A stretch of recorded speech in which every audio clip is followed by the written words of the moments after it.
Erkek kishi o'zini o'zi sindiradi. Ayol, xotin, bola chaqa sindirmaydi. Muhtojlik, yo'qchilik sindirmaydi.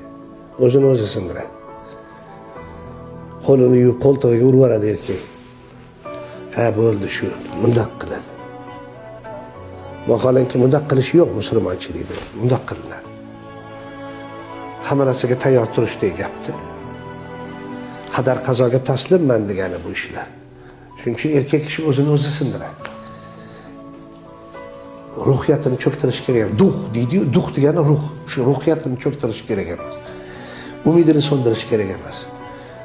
Noumid shayton deydi. Lekin qarang, Fozilqori aka aytardilar, shu shayton ham umidvor bo'lar ekan, Allohni Rahim va Rahmon ismi bilan meni ham kechirib yuboradi der ekan. Qarang, meni ham kechirib yuboradi der ekan. Rahmon sifati bilan.